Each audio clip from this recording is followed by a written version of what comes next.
This has to be the ultimate year of fighting games. In less than a year, we have seen a major release from the top 3 fighting games of all time: Street Fighter, Mortal Kombat, and Tekken. What's more interesting is that each one seemingly allowed the others to have their time in the spotlight before releasing. It's almost like this silent sign of respect from each developer and publisher, and somehow it worked, with each game finding success. Now, I am no pro at fighting games. I'm just not good at memorizing long combos, but excellent at button mashing. So this isn't from the view of an experienced fighter, but rather from someone who is just okay at fighting games, but enjoys them regardless. With all 3, I found them to be enjoyable in their own way. So while I briefly talk about the fighting, I don't go into extreme detail. There is still a ton to go over for each game, and it all begins with the return of one of the oldest fighting series out there. Fighting's ultimate year started off with Street Fighter 6. I think many of us remember how disastrous the launch of Street Fighter 5 was. It took years of updates and fixes, but Street Fighter 5 became a decent game that many have since accepted. When it comes to Street Fighter 6, Capcom does not make the same mistake. This is the perfect entry for both newcomers and returning players. If you've ever wanted to get into Street Fighter, this is the time. Content isn't missing, nothing feels barren, and it's a solid game to get into. As someone who hasn't fully dived into Street Fighter's past, I didn't feel like I was missing out on anything crucial. There are mentions of past games, but this is a whole new beginning. Often I found this reminiscent to Street Fighter 4. It's just a game that wants to have fun, visually it's appealing and colorful, and very welcoming to play. And that's because of 2 types of fighting styles, classic and modern. Classic will be for those longtime fans and players who can easily memorize and chain combos. The modern fighting style are for beginners and those who just want an easier time. There are still combos to learn, but certain buttons are mapped to make the moves easier. If you're a modern player and play with someone online who happens to be classic, expect to get your ass kicked. Because everything is simplified, your moves are predictable. Street Fighter 6 launched with 18 characters, 12 returning and 6 new. It's all about balancing the original characters with the new generation. I think with Street Fighter 6, they somehow do this pretty well. It's all thanks to the fresh and updated redesigns classic and returning characters have. Street Fighter 6 goes for this urban, streetwear kind of style, and it really works for the vibe. Every character feels fun to play. Characters I never thought I would like, I actually ended up enjoying. Some of my favorites are my boy Luke, Jamie, Chun-Li, and Juri. I'd never had an interest in Chun-Li or Juri before, but I love how they look in 6. Chun-Li, like Ryu and Ken, feel fresh, and I'm glad they updated their old designs. But it's here we get into the game's 3 modes: World Tour, Battle Hub, and Fighting Ground. World Tour is Street Fighter 6's version of a story mode. It's here where your created avatar travels through Metro City and across the world trying to find out what it means to be a fighter. There is a story to follow, and it's ridiculous, but ends up being pretty fun. If you happen to be a fan of the Final Fight series, there are a ton of references and appearances in the game. What I love most about this mode is going up to the most random person on the street and starting a fight. Just a bystander trying to enjoy life, and then my spinning bird kick surprises them. There are also various gangs to fight, but if you level up high enough, they'll actually be afraid of you and won't try to attack.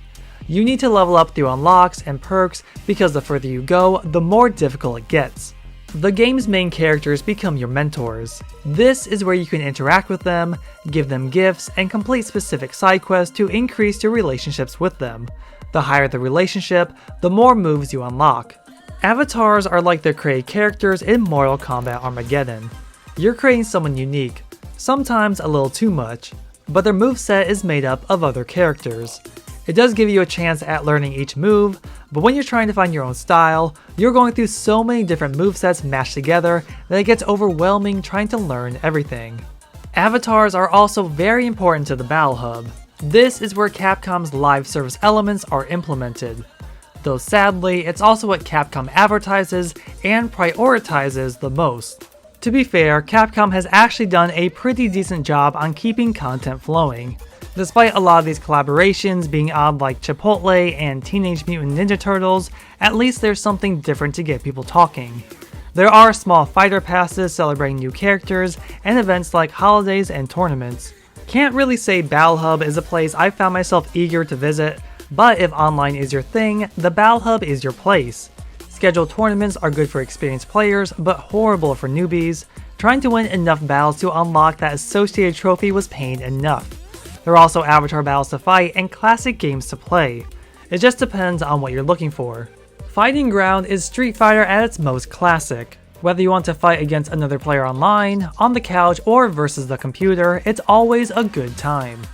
I always love when characters are introduced and walk into battle, you see their personalities shine. It's like a party amping you up for an awesome fight ahead. It makes everything feel important, but also fun. If you want to know these characters more, there is the arcade mode.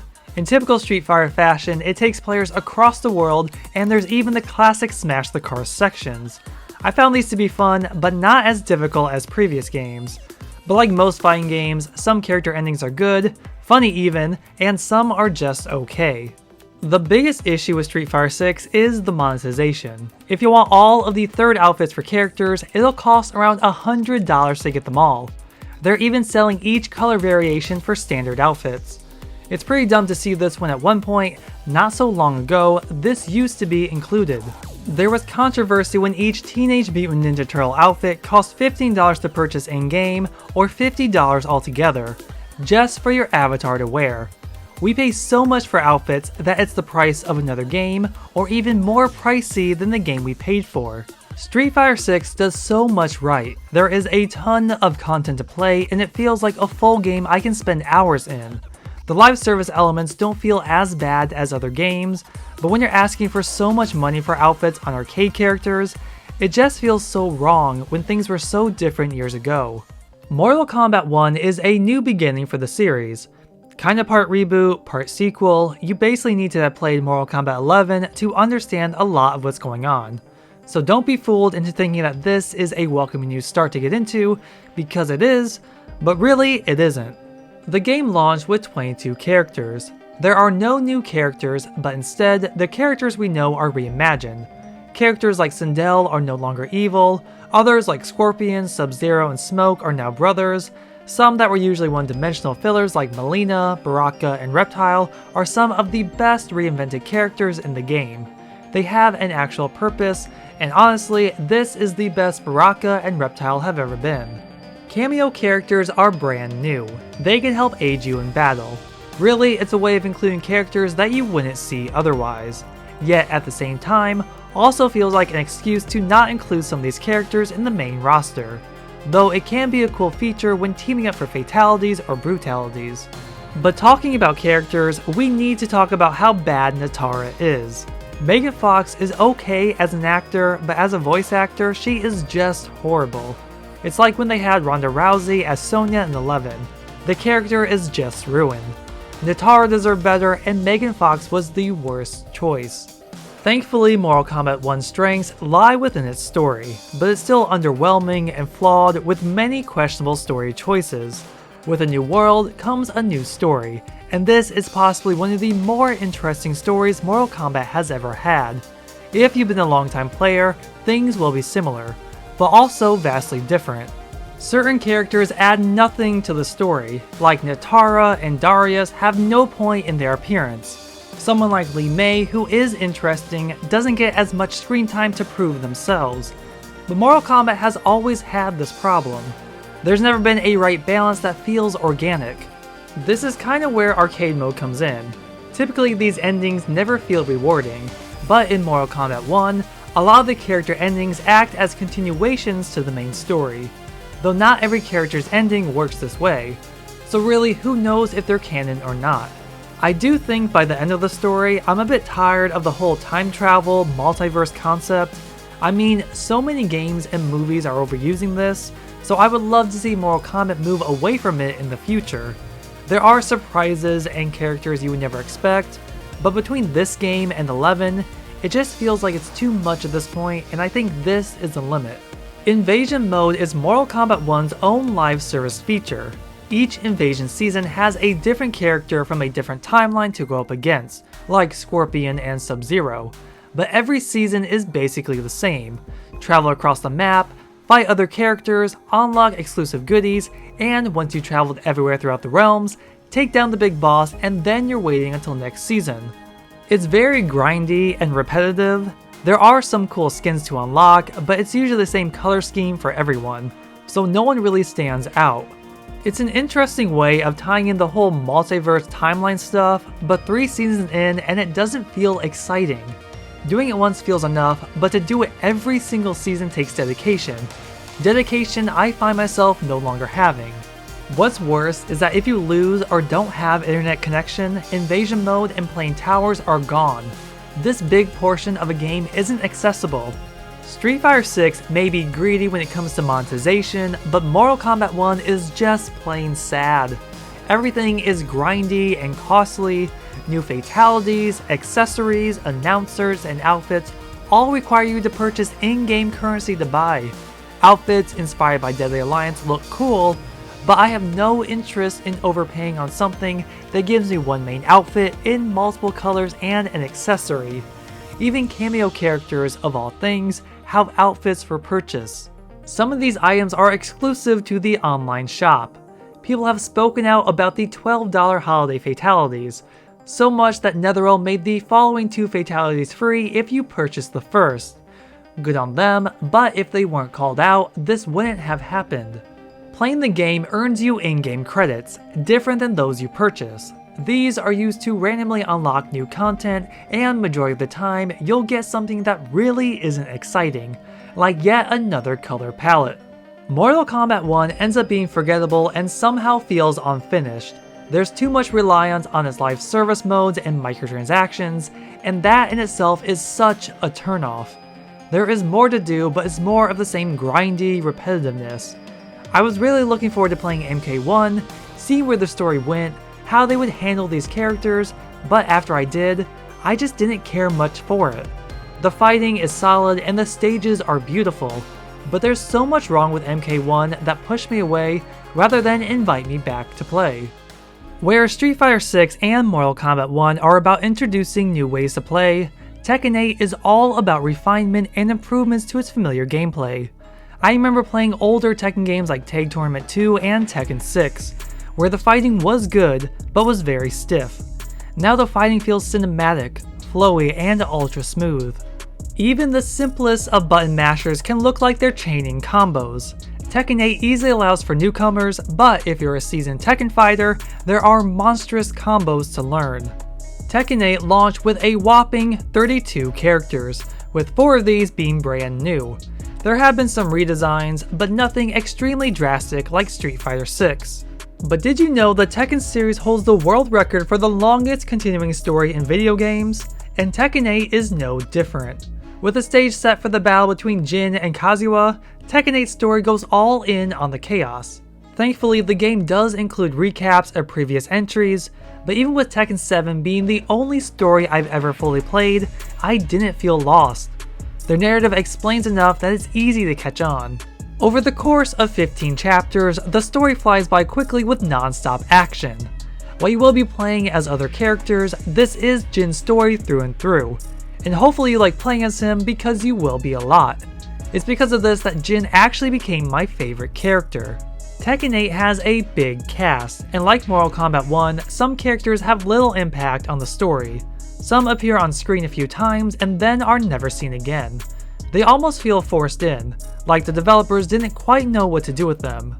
Although the conflict between Jin and Kazuya comes to some kind of epic resolution, I can promise you that the story still isn't over, and where it goes from here may be pretty exciting.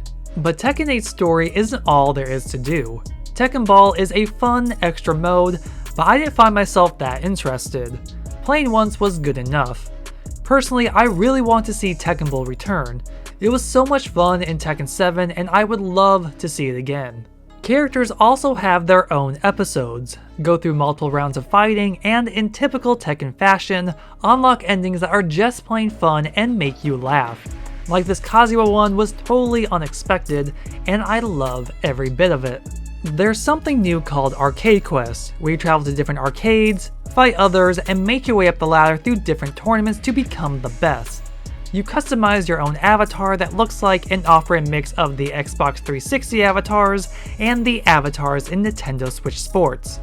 It's a creative way of having another tutorial. It's short to play through, but there is very little to return to. Avatars are also used in an area called the Tekken Fight Lounge. It's kind of a rip on the Battle Hub from Street Fighter 6. It's similar but not entirely the same. This is a way to socially connect with other fighters, fight matches online, and shop for your avatar. At the time of writing and recording this, Tekken 8 doesn't have any kind of monetization, but annoyingly they are going to add them in. So originally you didn't need to spend any real money for the game unless you wanted DLC. Everything could be unlocked through earned in-game currency, and the game is very generous in giving this. If you want different outfits for your characters, they are right there. And if you want a more personal touch, the customization for this game is crazy. Street Fighter 6 avatars look like abominations, but people have been incredibly creative with their creations, making characters from other games and franchises that look like legit guest characters. Even though these microtransactions will be cheaper, if you're going to have these in your game, have them in there from day one. Sure, it's cosmetic, and I get that games make more money through these, but don't add them in after. It's just a bad look. Regardless, I really enjoyed Tekken 8. This is the best the series has ever been. The fighting is great. I felt like I was powerful while performing simple combos. The story is short but has some jaw-dropping moments, and the graphics are just beautiful. And with that finale, I'm excited to see where Tekken goes from here. I enjoyed the series in the past, but Tekken 8 has made me a fan. It's the ultimate year of fighting games, but not everything has been perfect. Yes, fighting games are an investment. With new characters, stages, outfits, and more, there's always something for players to sink their teeth into. What isn't exciting is greatly overpaying on content that you shouldn't have to. Street Fighter 6 and Mortal Kombat 1 are great examples of this. New outfits, color palette swaps, and fatalities are expensive, and shouldn't cost more than they're worth. Microtransactions aren't entirely bad if priced correctly. At least with Tekken 8, this looks to be the case. Ranking these games from what I enjoyed the most to the least, I would say Tekken 8, then Street Fighter 6, then Mortal Kombat 1. Tekken 8 and Street Fighter 6 are great entries for newcomers. I love the characters, I enjoyed the story mode, they were the games I kept coming back to.